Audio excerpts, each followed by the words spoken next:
عامل لك النهارده واحد كيك يا ست الكل، اللي هتعملي ليك ولاسرتك حاجه تحفه. زي ما انت شايفه كده الكلام ده بيتكلم عن نفسه. هو ده الجمال، كيك سهل جدا ومش محتاجين في 5 دقايق تعمليه. زي ما انت شايف الجمال والحلاوه، هو ده الكلام. سامعني الصوت؟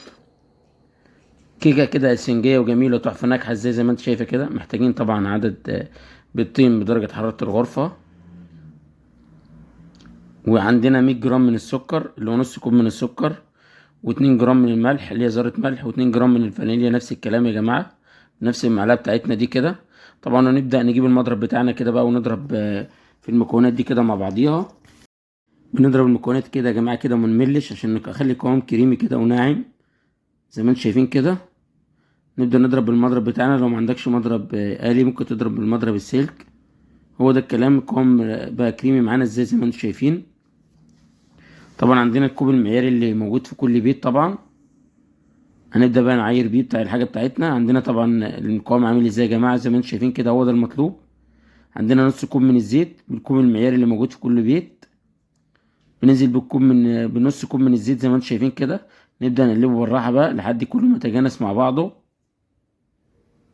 هو ده المطلوب طبعا. ما تملوش عشان تطلعوا كيكة ناجحة كده ان شاء الله. ونص كوب من الحليب.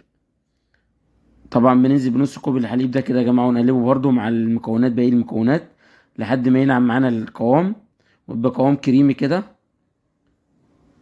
طبعا عندنا هنا طبعا 220 جرام من الدقيق كده، كوب ونص من الدقيق. وعندنا معلقة كبيرة من البيكنج باودر اللي هو 12 جرام من البيكنج باودر. زي ما انتم شايفين كده بنبدأ نقلبهم مع بعض. عندنا طبعا المنخل بتاعنا، اي حاجة نقدر بقى ننخل الدقيق بتاعنا، لازم الاساسي ننخل اي دقيق عندنا يا جماعة. ما نملش طبعا عشان لو في اي حاجة في الدقيق. طبعا بالمضرب اليدوي بقى نبدأ نضرب المكونات دي كده كلها مع بعضها عشان يدينا القوام كريمي، عشان نعمل كيكة لذيذة مع بعض كده في 5 دقايق. هو ده الكلام المطلوب.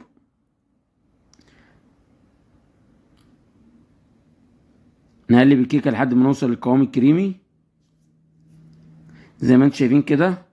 القوام بقى كريمي معانا ازاي، هو ده القوام المطلوب. نقلبه كده زي ما انتم شايفين. طبعا عندنا طبعا قوام كريمي ازاي يا جماعة. تقدروا تعملوا الكيكة دي سهلة جدا في البيت ليكم ولأولادكم. محتاجين بقى ايه 50 جرام من الزبيب اللي هو تلت كوب. ننزل بالزبيب بتاعنا طبعا يا جماعة ونقلب الزبيب بتاعنا كده زي ما انتم شايفين عشان يتجانس مع عجينة الكيك.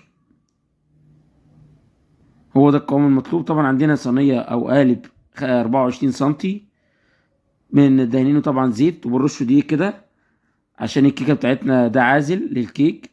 طبعا بننزل بعجينة الكيك بتاعتنا دي يا جماعة، عجينة مبهرة صراحة وعجينة تحفة هتعجبكم، هتعملوها ليكم ولولادكم بكل سهولة. بعد ما نزلنا بعجينة الكيك نبدأ نسويها ونخبطها خبطة على الرخامة صغيرة كده يا جماعة. طبعا هنا بقى عندنا ايه 35 جرام من الدقيق اللي هو 3 معالق كبار، و20 جرام من الزبدة، معلقتين كبار من الزبدة، و15 جرام من السكر الخرز اللي هو معلقة ونص كبار من السكر. ونبدأ نقلب المكونات دي كده مع بعض لحد ما نعمل قوام رملي كده يا جماعة، لونه مصفر زي ما انتم شايفين من الزبدة. ننزل بيه على عجينة الكيك، نبدأ نوزعه. طبعا بعد ما وزعناه زي ما انتم شايفين كده، عندنا لوز متحمص طبعا او غير محمص اللي انت عايزه طبعا، لان هيخش الفرن مكسره كده، متكسر اللي زي نصين كده يا جماعة. هيدينا معانا احلى كيك وفينش كيك جميل وتحفة لينا ولولادنا غذا. طبعا بندخلها الفرن على درجة حرارة 170 من 30 دقيقة ل 35 دقيقة حسب الفرن. بنشغل الفرن طبعا من تحت، وبنشغل المروحة على درجة حرارة متوسطة زي ما انتم شايفين. الجمال والحلاوة تحفة، هتقدروا تعملوها ليكم ولولادكم. هنبدأ نقلبها طبعا بعد ما بردت، سيبناها 10 دقايق تبرد ونقلبها طبعا عشان ايه ما تطلع معانا الجمال والحلاوة اللي انتم شايفينه ده. نبدأ نقطع منها بقى ونشوف القوام بتاعها. تقدروا تعملوها في البيت بكل سهولة، هو ده الكلام. كيكة في 5 دقايق يا جماعة، تقدروا تعملوا الكيكة دي في 5 دقايق. كيكة سهلة وسريعة زي ما انتم شايفين كده. القوام سهل ازاي، قوام كريمي وقوام اسفنجي. هتقدروا تعملوها لكم الأسرة بتاعتكم مع الشيف محمود. الكيكة دي 100 100. اعملوها وقولوا رأيكم فيها، هو ده الكلام. ولايك وشير عشان نعمل وصفات كتير، هو ده الكلام. شايفين الكيكة يا جماعة، اسفنجية في 5 دقايق هتعملوها ان شاء الله. هو ده الكلام. والكيكه دي 100 100. صلي على الحبيب قلبك كتير عشان نعمل وصفات كتير بقى. تابعوني ولايك وشير